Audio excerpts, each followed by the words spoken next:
So this is the step where you need to trace behind something on your layer 2. Maybe you can tell that I've already done that twice here.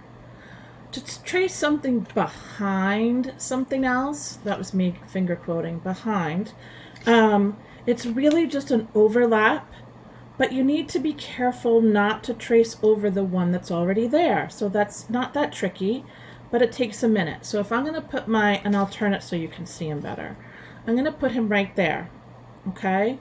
And I can tell just by what I see sticking out that right at that spot is where my hedgehog overlaps with the one that I've already drawn.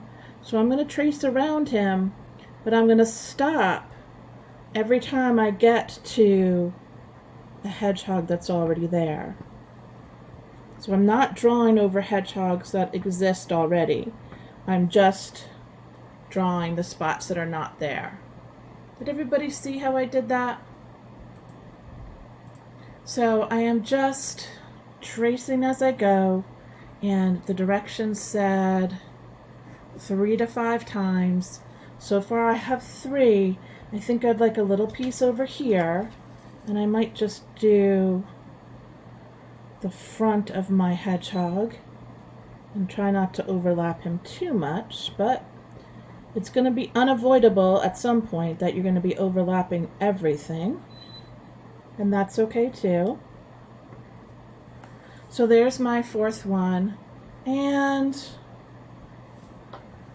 I might do a little bit of hedgehog right over here. I'm just going to do, I think, for fun, because I'm looking at where my empty spaces are, I'm just going to trace his little pokey bits. Okay, so the directions then say, let's look, what do the directions say next? Trace fill in with a light medium value. So if we look at our value scales from last time, a light medium value without the reflection might be somewhere around a 3 or a 4. Okay, I'm going to try to go for 4 because that's still like right in the medium range, but a little bit light. So with my wooden pencil, I'm going to go into each one and first trace it a little bit darker. I traced it lightly the first time, just in case I made mistakes or I needed to go back or move it a little bit, but now that it's drawn, I'm going to trace it a little bit darker. And I'm going to add a medium value. So I'm going to take my time. I'm going to color in all one direction. I'm not really pushing too hard.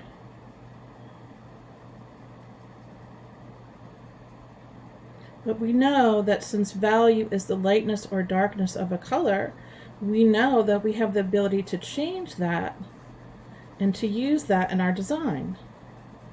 And so since our composition is going to be made out of stencils, and we're going to look for places where there's open spots to trace that stencil, it will start to come together very nicely, very quickly. And so I'm probably going a little bit faster than you will, but can you see how this value is still kind of a medium value that is darker than the first one? Okay, and now I'm going to do that for each of the layers.